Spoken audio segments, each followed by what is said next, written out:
जय हिंद, नमस्कार साथियों। एक बार फिर से आप सभी का स्वागत है आपका अपने यूट्यूब चैनल पीडीएस कैंपस पे। आशा करता हूँ बहुत अच्छे होंगे।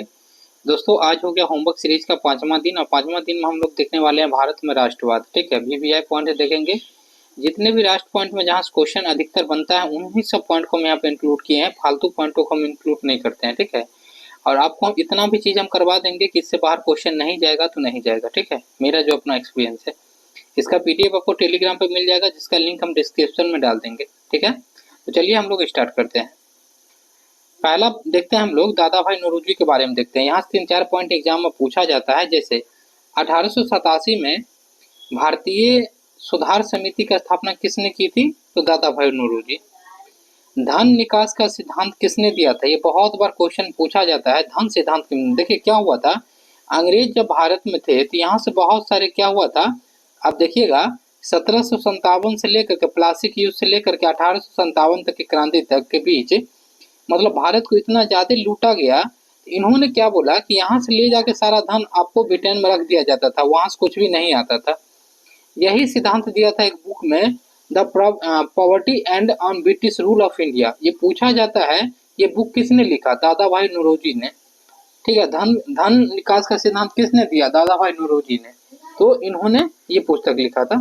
थर्ड पॉइंट देखते हैं, प्रथम भारतीय बने ब्रिटिश हाउस ऑफ कॉमन्स के सदस्य बने। सबसे अगर पूछा जाएगा आपको be the old man of India कौन किसे कहा जाता है, तो आपको दादा भाई नौरोजी को।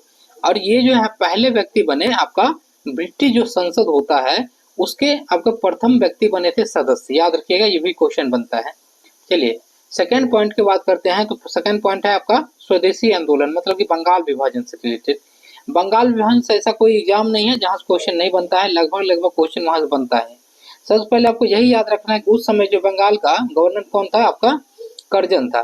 ठीक है, कर्जन याद रखिएगा, कर्जन द्वारा बंगाल का विभाजन किया गया। ये क्वेश्चन डायरेक्ट आता है। 20 जुलाई 1905 को निर्णय लिया गया था। 7 अगस्त 1905 को विरोध किया गया। ये डेट ज्यादा पूछा जाता है कि विभाजन प्रभावी कब हुआ? तो 16 अक्टूबर 1905 को। ठीक है, ये क्वेश्चन ज्यादा पूछा जाता है। इसी दिन शोक दिवस के रूप में भी मनाया जाता था। इसी दिन शोक दिवस के रूप में भी मनाया जाने लगा। ठीक है, अच्छा, बंगाल विभाजन में जो है प्रमुख नारा क्या क्या दिया गया? जैसे वंदे मातरम, विभाजन नहीं चाहिए, बंगाल एक है। ये तीनों चारों मतलब मेन रूप से वहां पर दिए जाने वाला उस समय नारा था। उसके बाद बात करते हैं तो स्वदेशी आंदोलन का प्रथम विचार कौन आपको लाया था? कृष्ण कुमार मित्र। इनका एक पत्र था संजीवनी। अच्छा, स्वदेशी जो आंदोलन हुआ था उसमें क्या हुआ था कि हर एक हिंदू और मुस्लिम, मतलब कि हिंदू मुस्लिम सब एकता को प्रदर्शित वहां पे कर रहा था। मुस्लिम हिंदू जो है एक दूसरे के हाथ पे राखी बांध रहे थे। रविन्द्रनाथ टैगोर का बहुत बड़ा योगदान था उसमें। उन्होंने अमार सोनार बांग्ला भी लिखे थे, जो अभी के समय में बांग्लादेश का क्या है, राष्ट्रगीत है। ठीक है, तो आप मतलब कि ये सब पॉइंट याद रखिए। देखिए वीडियो देखने से आपको बहुत सारा चीज क्लियर होता है, बहुत सारी चीज जानकारी मिलती है।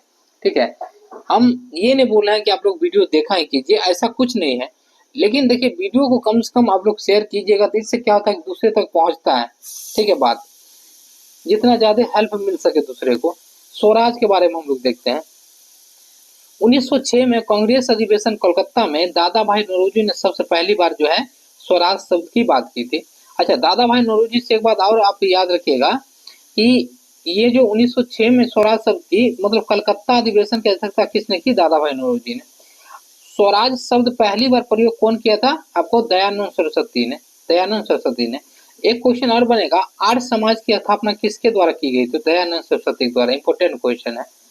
चलिए नेक्स्ट बढ़ते हैं। सूरत अधिवेशन देखते हैं 1907 में। सूरत अधिवेशन, कांग्रेस के इसी अधिवेशन में विभाजन हुआ था गरम दल और नरम दल। देखिए क्या हुआ था इसी अधिवेशन में जो है, अगर बात करते हैं हम लोग 1885 में कांग्रेस की स्थापना हुई। उस समय से चलती आ रही थी, मतलब कि 22 साल तक चली संस्था। लेकिन उसके बाद जो है गरम दल नरम दल यहाँ पे अलग हो गए, क्योंकि दोनों का मत जो है नहीं मिल रहा था। कांग्रेस वाले नरम दल वाले क्या करते थे, जा करके बोलते थे कि अंग्रेज को कि ये काम हो जाता तो अच्छा होता ऐसे। गरम दल वाले क्या बोलते थे, ये काम आपको करना पड़ेगा, क्यों नहीं कीजिएगा। ठीक है, यही अंतर था। नेक्स्ट 1893 में कुछ घटना महत्वपूर्ण हुआ था, उसके बारे में हम लोग देखते हैं। स्वामी विवेकानंद जो है अमेरिका के शिकागो में धर्म सम्मेलन हुआ था। सभी धर्म के लोग वहां पे आए हुए थे, तो वहां पे भाषण देने की बात थी। तो स्वामी विवेकानंद ने हिंदू मंच को संबोधित किया था और भाषण दिए थे। तूफानी हिंदू के नाम से किन्हें जाना जाता है? स्वामी विवेकानंद को। आपसे डायरेक्ट पूछेगा किस हिंदू हिंदू नेता किसने 1893 में शिकागो में जाकर के धर्म सम्मेलन किया था? तो विवेकानंद। या तूफानी हिंदू के नाम से किन्हें जाना जाता है? स्वामी विवेकानंद को। बचपन का नाम इनका क्या था? नागेंद्र। क्या था? नागेंद्र। नेक्स्ट बढ़ते हैं, अनुशीलन समिति देखते हैं, यहाँ से भी कुछ क्वेश्चन इंपोर्टेंट है। जैसे स्थापना इसका पी मित्रा एवं पुलिन दास किया था, यही याद रखिएगा, बहुत भी दिया है 1904 में। 1908 में इसे गैर कानूनी घोषित किया गया। ये जो अनुशीलन समिति है इसको गैर घोषित किया गया। ढाका में 500 शाखा इसकी खोली गई थी। देखिए, अनुशीलन समिति का मतलब ये था, अनुशीलन मतलब कि हम लोग साथ साथ चलेंगे, आंदोलन करते रहेंगे सब जगह। ज्यादातर शाखा इसका कहाँ था? आपको बंगाल में। ठीक है, महत्वपूर्ण भूमिका की बात अगर करते हैं, राष्ट्रीय आंदोलन को लेकर के ये कार्य करती थी। महत्वपूर्ण भूमिका में क्या था कि राष्ट्रीय आंदोलन को बढ़ावा देती थी, युवा को जोड़ना, उससे मतलब आंदोलन को विस्तार करना, यही सब बात था। खुदीराम बोस के बारे में देखते हैं, बिहार से रिलेटेड है, यहाँ पे थोड़ा सा क्वेश्चन बनता है। जैसे 30 अप्रैल 1908 को किंग्सफोर्ड हत्याकांड में कोशिश किए थे। देखिए, मुजफ्फरपुर पूछेगा क्वेश्चन आपसे, मुजफ्फरपुर हत्याकांड, बम हत्याकांड किसके द्वारा किया गया था? तो खुदीराम बोस के द्वारा। किंग्सफोर्ड जो था उसका हत्या करने की कोशिश किया, लेकिन उनकी पत्नी और उनकी बेटी का मृत्यु हो गया उसमें। ठीक है, किंग्सफोर्ड बच गया। तो 11 अगस्त 1908 को इनको फांसी दिया गया। ये डेट याद रखिएगा, डेट बार बार पूछा जाता है। उम्र था 18 साल। ठीक है, लगभग। नेक्स्ट बढ़ते हैं, बाल गंगाधर तिलक के बारे में जानते हैं, यहाँ से भी कुछ क्वेश्चन बनता है। जैसे 23 जुलाई 1856 को महाराष्ट्र के रत्नागिरी में इनका जन्म हुआ था। ठीक है, याद रखिएगा। पत्रिका 2 लिखे थे, जो बार बार पूछा जाता है, मराठा और केसरी। मराठा जो है अंग्रेजी भाषा में था और केसरी आपका मराठी भाषा में था। यहीं पे बच्चा कंफ्यूज होता है, क्वेश्चन गलत कर देता है, आप याद रखिएगा। नेक्स्ट बढ़ते हैं, गणपति और शिवाजी महोत्सव भी मनाते थे। ये पुणे में जो है गणपति और शिवाजी महोत्सव मनाते थे, ताकि क्या हो कि लोग वहां पे जुड़े। लोग जुड़ेगा तो क्या होगा, हम लोग प्लानिंग बना सकते हैं राष्ट्रीय आंदोलन के लिए। चलिए, वेलेंटाइन सिरोल जो थे एक अंग्रेज, इन्होंने इन्हें अशांति का जनक कहा। ये क्वेश्चन आपको डायरेक्ट बनता है कि किसने बाल गंगाधर तिलक को अशांति का जनक कहा? वेलेंटाइन सिरोल ने। नेक्स्ट बढ़ते हैं, अब हम लोग देखते हैं भिखाजी रुस्तम कामा। यहाँ से क्वेश्चन बनता है, भारतीय मूल फ्रांसीसी नागरिक थी। ये जो है फ्रांसीसी नागरिक थी, भारतीय मूल की। आपको जर्मनी के स्टुटगार्ट में याद रखिएगा 22 अगस्त 1907 को आयोजित 7वीं अंतर्राष्ट्रीय कांग्रेस। देखिए क्या होता था, कांग्रेस का तो कुछ यहाँ पर भी अधिवेशन होता था, लेकिन हम लोग अलग अलग देश में भी करते थे। तो जर्मनी के स्टुटगार्ट में सबसे पहले इन्होंने तिरंगा फहराया। भारत में मतलब कि देश के बाहर पहली बार ऐसा था जो हमारे तिरंगा को फहराया गया था कहीं पे। ठीक है, याद रखिएगा। ये क्वेश्चन डायरेक्ट बनता है, जर्मनी के स्टुटगार्ट में किसने तिरंगा फहराया? तो भिखाजी कामा, याद रखिएगा, इंपॉर्टेंट है। एनी बेसेंट, यहाँ से बनता क्वेश्चन। जैसे 1916 में इन्होंने होम रूल लीग की स्थापना की थी। होम रूल लीग की स्थापना की थी। ठीक है, इनके साथ आपका बाल गंगाधर तिलक भी थे, लेकिन आप याद रखिएगा होम रूल लीग की स्थापना एनी बेसेंट ने की थी।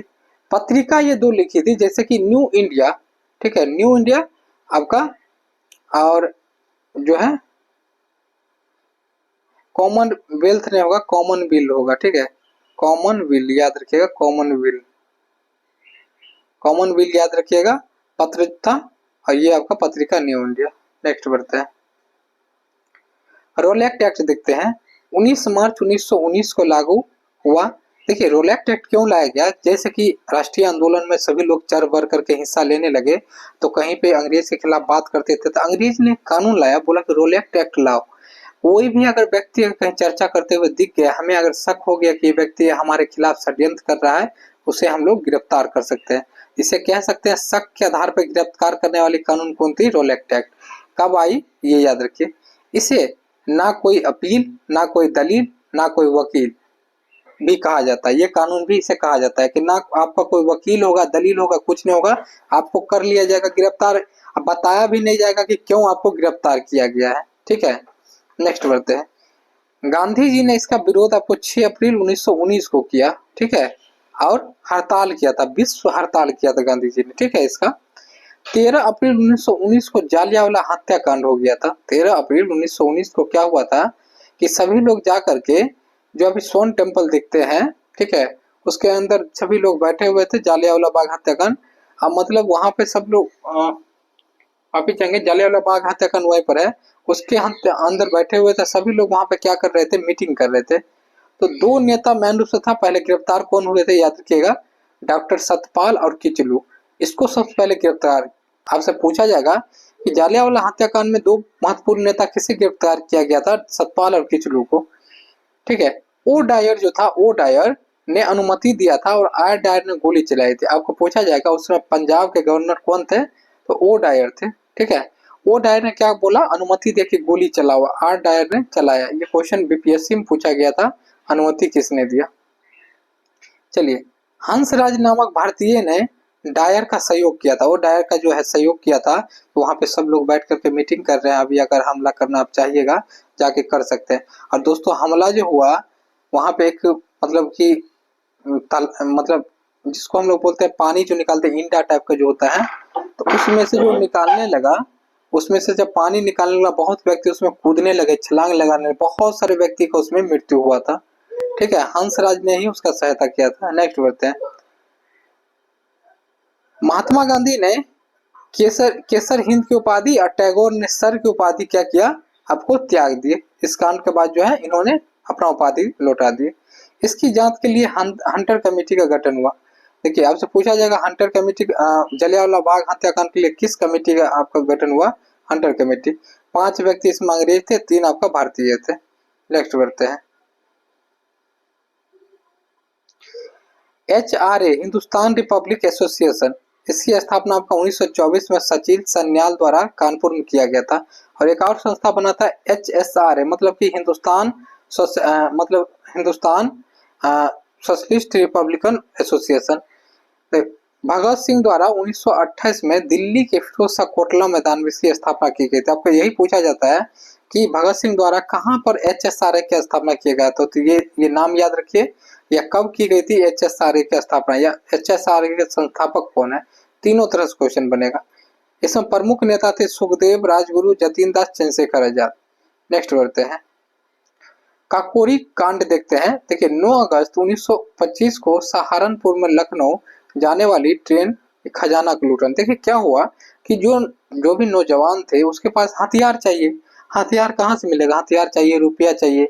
तो अगर अंग्रेज का जो खजाना जा रहा है उसको हम लूटेंगे तभी तो मेरे पास हथियार आएगा, वो लोग कमजोर होंगे क्योंकि उनका सामान हम लूट ले रहे हैं। इसको दिमाग में रख करके इन्होंने ये चीज किया था। इसमें प्रमुख नेता थे जैसे राम प्रसाद बिस्मिल, राजेंद्र लाहौरी, रोशन सिंह, अशफाकुल्ला का, सभी को फांसी दे दिया गया था इस समय। अच्छा, इसके सबसे बड़े मास्टरमाइंड था राम प्रसाद बिस्मिल।